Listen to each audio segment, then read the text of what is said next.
राज्य पातळीवरच्या अधिकाऱ्यांना आणि नेत्यांना आम्ही सरळ करतो, तर तालुका पातळीवर ते काही अडचणीच नाही. नागरिकांचे प्रश्न न सोडवणाऱ्या अधिकाऱ्यांना आमदार पवारांनी धरलं धारेवर.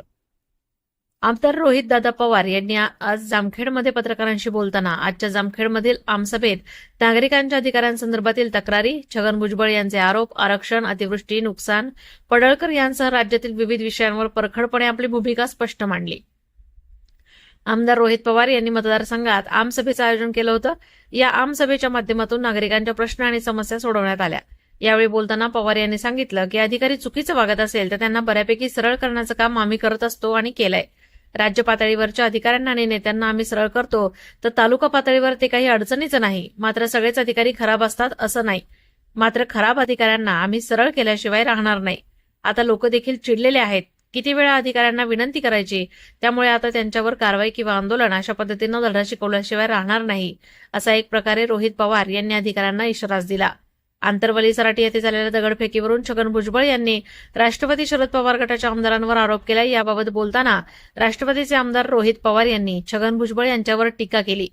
कदाचित छगन भुजबळ यांचा अभ्यास जरा कच्चा आहे. छगन भुजबळ यांना आणि नागरिकांना देखील माहिती आहे की कोणीतरी पोलीस प्रशासनाला आदेश दिला आणि मगच तिथे लाठीचार्ज झाला. तुम्ही एकीकडे देवेंद्र फडणवीस यांची प्रशंसा करता, मात्र देवेंद्र फडणवीस त्यावेळी गृहमंत्री होते आणि तिथे असणारा पोलीस हा केवळ गृहमंत्र्यांचाच आदेश पाळू शकतो. त्यामुळे कोणत्याही समाजाचा कितीही मोठा नेता असला तरी या प्रकरणात कोणीही राजकारण करू नये किंवा त्याला लाठीचार्जचं समर्थन करू नये, असं रोहित पवारांनी म्हटलंय. भाजपा आमदार गोपीचंद पडळकर यांनी शरद पवारांच्या राष्ट्रवादी काँग्रेसचे नेते जयंत पाटील यांच्यावर खालच्या पातळीवर टीका केल्यानं राज्यभरातून यावर प्रतिक्रिया येत आहेत. अशातच आमदार रोहित पवारांनी प्रतिक्रिया देत सांगितलं की आम्ही त्या वक्तव्याचा निषेध करतो. मात्र भाजपचे एक आमदार इतक्या खालच्या पातळीवर जाऊन टीका करत असेल आणि भाजपचे वरिष्ठ नेते जर शांत बसत असतील तर याला भाजपचा छुपा पाठिंबा आहे असं म्हणावं लागेल. कारण अतिशय खालच्या पातळीवर जाऊन बोलत असेल तर हे मराठी संस्कृतीला परवडणारं नाही आणि शोभणारं नाही. पण यांना सांगणार कोण? यांचे नेते जर असा छुपा पाठिंबा देत असतील तर महाराष्ट्राची संस्कृती तळागाळाला गेलीये असंच आपल्याला म्हणावं लागेल, असंही रोहित पवार म्हणाले. अहिल्यानगर जिल्ह्यासह बीडमध्ये झालेल्या नुकसानीसंदर्भात सरसकट पंचनामे झाले पाहिजेत. खरं तर नांदेडमध्ये अतिवृष्टी झाली तेव्हा तिथे निधी दिल्याचं बोललं गेलं. तिथे 7 लाख शेतकऱ्यांसाठी 500 कोटी रुपये दिले. हे निवडणूक नंतरचे निकष वापरले गेले. मात्र आमचं म्हणणं आहे की निवडणूक पूर्वीचे निकष वापरा. मात्र तसं न होता मत मिळवल्यानंतर निकष बदलले गेले. नांदेडमध्ये जुन्या निकषाप्रमाणे सरकारनं मदत दिली असती तर 500 ऐवजी 900 कोटी मदत दिली गेली असती. 50,000 रुपये पर हेक्टर मदत दिली गेली पाहिजे. मात्र तसं होत नसून जाहिरातीवर नटवरलाल बनण्यासाठी पैसे खर्च करण्यापेक्षा लोकनेता बना आणि लोकांच्या अडचणी समजून खऱ्या अर्थानं त्या अडचणी सोडवा, अशा या नेत्यांना आमची मागणी असल्याची प्रतिक्रिया रोहित पवारांनी व्यक्त केली. प्रतिनिधी नासिर पठाणसह पत्रकार अशोक निमोणकर, जामखेड. राज्य लेवलला जे कोणी अधिकारी नाही तर मंत्री चुकीच्या पद्धतीने वागत असतील त्यांना बऱ्यापैकी सरळ करण्याचं काम आहे आम्ही सर्वांनी केलेलं आहे. राज्य पातळीवरच्या नेत्यांना आणि अधिकाऱ्यांना जर आम्ही सरळ करू शकतो तर तालुका लेवलला काही ते अडचणीचं नाही. तुम्ही बघा पुढच्या काही दिवसांमध्ये सगळेच अधिकारी खराब असतात असं नाही, काही खराब असतात, बहुतांश चांगले असतात. चांगल्या अधिकाऱ्यांवर आमचा विश्वास आहे. मग जे खराब आहेत त्यांना आम्ही सरळ केल्याशिवाय राहणार नाही. लोक सुद्धा आता चिडलेली आहे. किती वेळ त्यांना विनंती करायची, विनंतीच्या पुढे काही अधिकारी गेलेले आहेत, त्यामुळे त्यांच्यावर आम्ही मोठ्या त्यांच्या वरिष्ठ अधिकाऱ्यांच्या कारवाई नाही तर आंदोलन अशाच पद्धतीने त्यांना धडा शिकवल्याशिवाय राहणार. दादा, जे पडळकरांनी जयंत पाटील यांच्या संदर्भात ते वक्तव्य केलं तर ते कसं पाहतो? आम्ही त्या पडळकरांनी केलेल्या वक्तव्याचा निषेध करतो. खालच्या लेवलला जाऊन एवढं जर भाजपचा एखादा कार्यकर्ता आमदार जर बोलत असेल आणि भाजपचे वरिष्ठ नेते जर शांत बसत असतील तर ह्याला असं म्हणावं लागेल की ह्याचा छुपा पाठिंबा हा भाजपचा आहे. अतिशय खालच्या लेवलला जाऊन एका मोठ्या नेत्याबद्दल नाही तर कुठल्याही नेत्याबद्दल जर कोणी बोलत असेल तर हे आपल्या संस्कृतीला, मराठी संस्कृतीला परवडणारं नाही, शोभणारं नाही. पण यांना सांगणार कोण? यांचे नेते छुपा पाठिंबा जर अशा पद्धतीने वक्तव्याला देत असेल तर मग हे संस्कृती, आपली राजकीय संस्कृती महाराष्ट्राची तळागाळाला गेली असं आपलं म्हणावं लागेल. दादा, छगन भुजबळ केलं की आंतरवळीमध्ये जी दगडफेक झाली त्या बैठकीमध्ये शरद पवार यांचेच आमदार होते, तर त्या संदर्भात कदाचित त्यांचा अभ्यास जरा कच्चा आहे. त्यांनाही माहितीये की लोकांनाही माहितीये की तिथं कुणीतरी आदेश पोलीस प्रशासनाला दिला. एका बाजूला तुम्ही प्रशंसा देवेंद्र फडणवीसांची करता.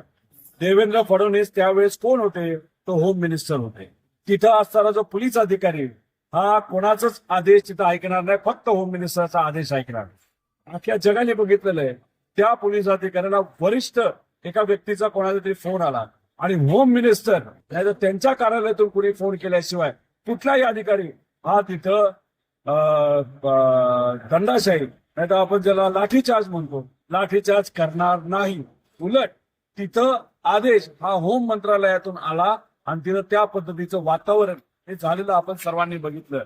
गरीब महिला, लहान मुलं, मुली, वडीलधारी यांची डोकी फुटलेली ही सगळ्यांनी तिथं बघितलेलं आहे. त्यामुळे कृपा करून कुठल्याही व्यक्तीला, किती मोठा नेता असू, कुठल्याही समाजाचा असू, मराठा समाज असो, ओबीसी असो, नाही तर कुठेही असो, जर तिथं पोलीस प्रशासनाकडनं रबर बुलेट आणि तिथं लाठीचार्ज झाला असेल त्याचं समर्थन कुणीही करू नये आणि उगाच त्याला राजकीय वळण देऊ नये. देवेंद्र फडणवीस साहेबांबद्दल तुम्हाला प्रशंसा करायची, तुमच्या राजकीय लेवलला तुम्ही करा. पण आज आमचा प्रश्न असा आहे की मराठा समाजाला वाटतं त्यांना न्याय मिळाला नाही. मराठा समाजासाठी मराठा भाजपच्या आणि सत्तेतल्या नेत्यांची तुम्ही एक वेगळी समिती बनवता. त्याचबरोबर ओबीसी नेते जे सत्तेतले त्यांची एक वेगळी समिती तुम्ही तिथं बोलवता. त्यानंतर बंजारा समाजाचं प्रतिनिधित्व तुम्ही मुंडेंना करायला लावता. ठीक आहे, त्यात थोडासा वाद आहे. बंजारा समाज आणि बंजारा समाज पण तो त्या लेवलला आहे. त्यानंतर धनगर समाजाचं प्रतिनिधित्व हे सत्तेतले नेते करतात. त्याच्याच बरोबर एक वेगळा वाद एसटी म्हणजे आदिवासी विरुद्ध इतर समाज असा एक वेगळा वाद तिथं निर्माण तुम्ही करण्याचा प्रयत्न करत असता. हिंदू मुस्लिम करायचं असेल तर तुम्ही तिथं राणेंना पुढे करता. म्हणजे मला एक कळत नाही, सत्तेतलेच लोक आज विविध समाजाचं प्रतिनिधित्व करतात आणि मला त्यांना विचारायचंय, तुम्ही मंत्री आहात, तुम्ही नेते आहात, तुम्ही याच सरकारमध्ये आहात, केंद्रात तुमचं सरकार, राज्यात तुमचं सरकार, जरा सरकारतल्या, राज्यातल्या आणि केंद्रातल्या नेत्यांना तुम्ही घेऊन बसा आणि हा मार्ग कायमस्वरूपी पार्लमेंटच्या माध्यमातून कसा सुटेल हे तुम्ही बघा.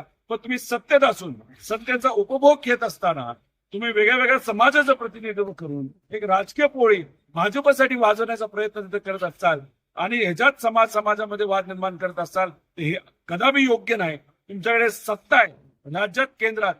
विषय सोडवण्यापेक्षा विषय चिघळण्याचा प्रयत्न तुम्ही सर्वजण करत आहात आणि दुसऱ्या बाजूला शेतकरी सर्व समाजाचे आज मदतीसाठी वाट बघत आहेत.